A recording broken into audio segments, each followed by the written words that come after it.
cafe anywhere.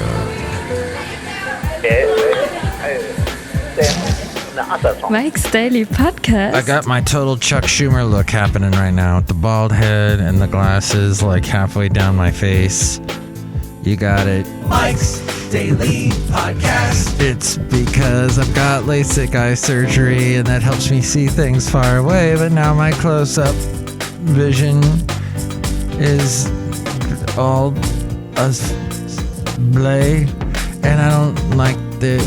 So that's my song. Hope you liked it. That's it. Nothing rhymed in that song, did it? I tried. Mike's Daily Podcast. I certainly tried, and I certainly tried to get you a podcast yesterday. But that was not Mike's possible. Daily Did not come to fruition. Podcast. And that's all I have to say. Yeah! I you know what? There's only so much yours truly, Mike Matthews, can do. But I did learn. I learned a lot yesterday. I was talking with my lovely lady friend, who is a therapist, and she brought up something that I found very fascinating. I did not know. A term that I'm going to tell you about in a moment. I just heard a very, very interesting interview with a guy who studies Russia, studies Putin, and he says a couple interesting things. If you want to catch it, I hate to say this, but I heard it on Terry Gross's show. Look her up in the podcast world. Not that she has... does she need any more podcast listeners? No. But I will say this, that her show, very informative, and not a bunch of blabbermouthers trying to put down one political party or the other and blame... I heard somebody blame Biden today for the war in Russia. Come on, that does nobody any good. Besides, if that were a Republican president, you wouldn't dare do that. So, anyway, let's stop all that. And here's today's podcast picture. Please. Hey, the podcast picture today is wonderful, and you should look at it. It's at mikesdailypodcast.com. It's one of the good things that came out of my trip to Florida, which was not an enjoyable trip in the sense that I had lost my mom. And I'm thinking a lot about that today. I saw some pictures of her from when I got to see her, the last time I got to see her back in October. And we had such a good time. I was very blessed to have seen her. I was blessed to have talked to her a few days before she passed. Oh, the late great Basil the Boxer. He met my mom. Yes, he did. So maybe they're hanging out in heaven together. Yes. You have fun with her up there, Basil. So here's the thing. I saw a picture of her, and I saw her in October, and you know, I've been trying to rationalize this because it was due literally. I mean, I still need to get the medical records, and that's another thing. That's taking forever. But from what I had heard from the doctor before all this went down is that all the smoking for all the years, all her 82 years, finally caught up with her and caused circulation issues. Now, that's a fact, but when I look at those pictures from October, I'm like, this woman looks fit. This woman looks happy. Look at that smile. This woman is not near death's door. What's going on here? And as I said in a previous podcast, it had to do, or I don't know if I even said this yet. Well, maybe I did or didn't. I don't recall, but it was a fractured hip that caused everything to start going bad. She fell down and fractured her hip. Now, the doctor told me when people of a certain age or people that have circulation issues like my mom did, when they fall and they fracture a hip, it's already incredibly, it's a horrible injury for a young person.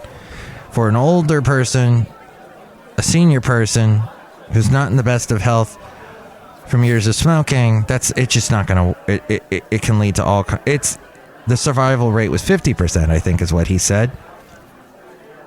Had she survived and complications didn't set in, she would have been looking at about 3 months of therapy, of rehabilitation, physical therapy, and trying to get back to be able to walking again. Now, I think I've mentioned this in previous podcasts. My mom had her left leg amputated about 5 years ago, and I found it fascinating and impressive and inspiring that she had spent almost 6 years walking around with one leg missing. I mean, just all of the complications. That's not easy for a fit person to do. So she's a very impressive woman, and I'm sad this all happened to her. And it's just been hitting me hard today. So, and then things happened at work that were a bit upsetting. Some really petty things came to light that were thrown on my plate because I'm a manager. Really petty stuff that I don't have time for these days. And a normal person, anybody who's going through what I'm going through, no one would put up with this. So that, along with everything else, made for a bad day yesterday. I did not want to do a podcast yesterday. So, being that this is a independent podcast that yours truly puts together with his time, I thought I'll just take a day off, and I hope you'll understand. But it is Mike's Daily Podcast, so hopefully we'll get back in the rhythm of things and not get interrupted like we sometimes do. But here we are at Cafe Anyway, somewhere in Podcaster Valley, the last place on earth. And what episode is this anyway? Did we Cafe Anyway? I believe this is episode 2389.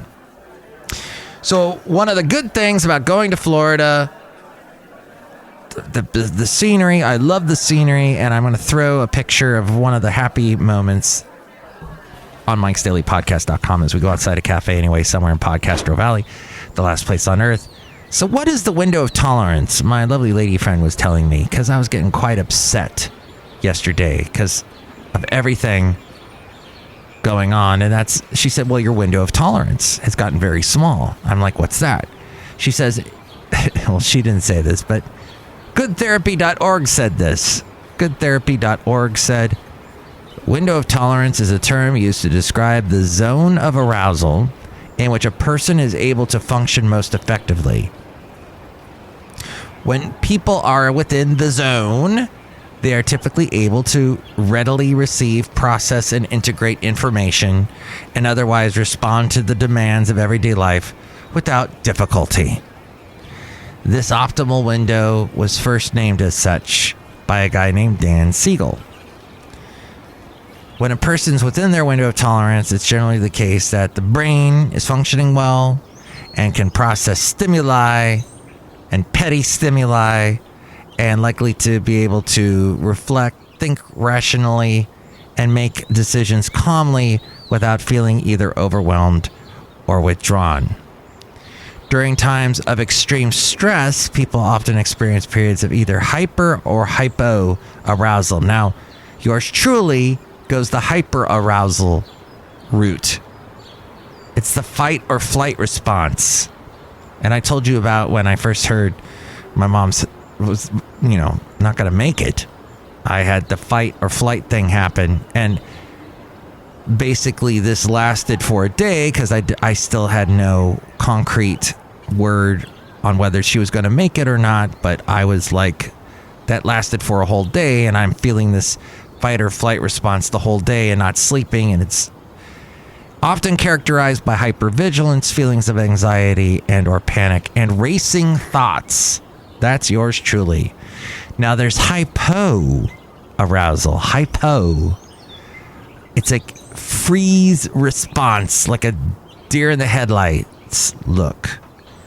It may cause feelings of emotional numbness, emptiness, or paralysis. And I know people like that, but it's fascinating to me.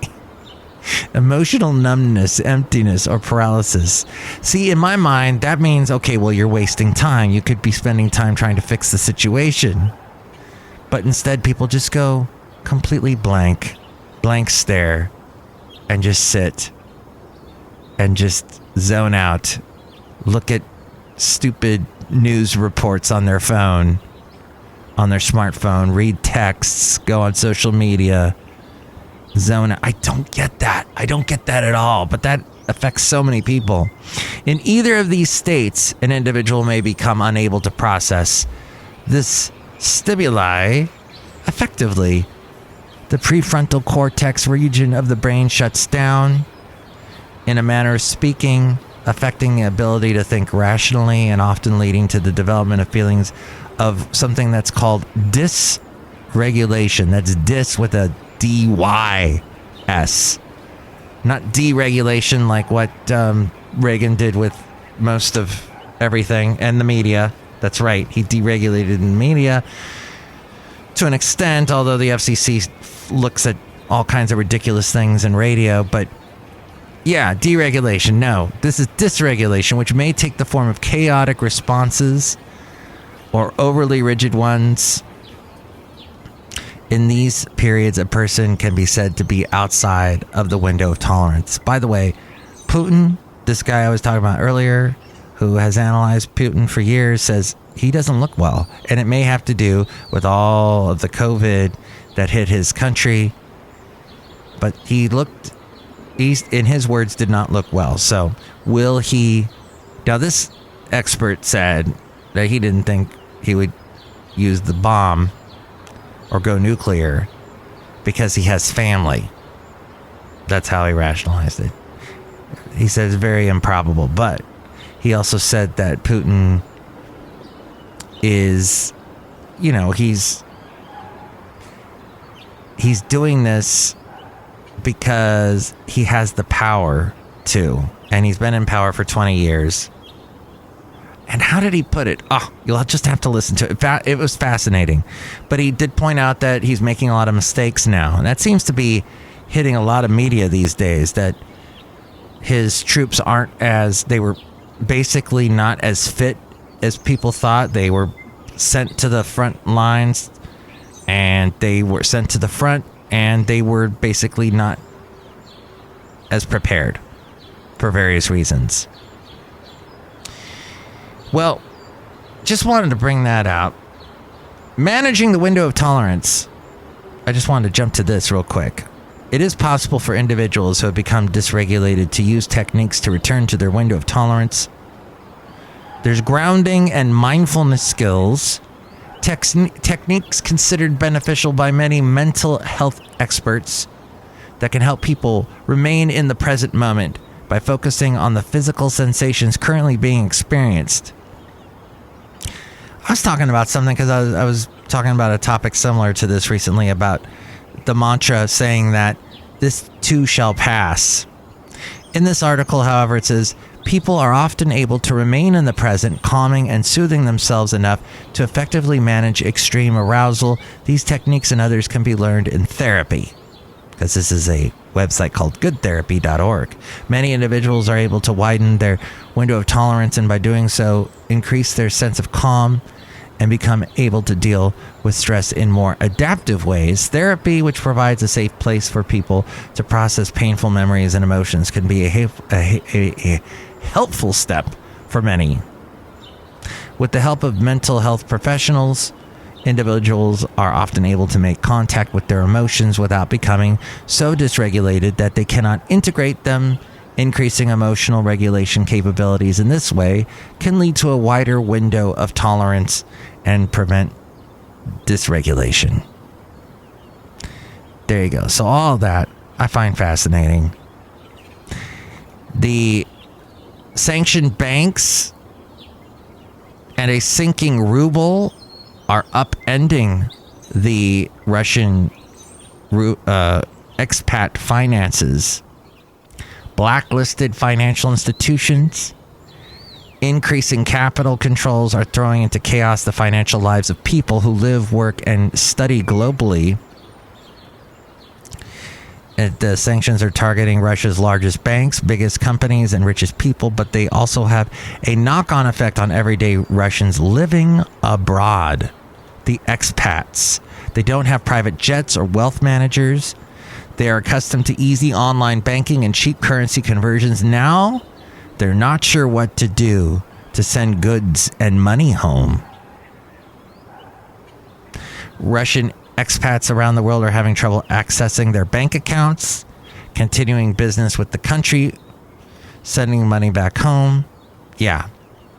So that's having an effect. Oh, and then the French. So Macron will talk to Putin. And apparently Macron then says, oh, the worst is still yet to come. Thanks. Thanks a lot. That's really helpful, Macron. Wow, you are such a help. Oh, but this Putin, he is crazy. Did you know that? He is not normal. I can make fun of French because I got some French in my bloodline, okay? A little.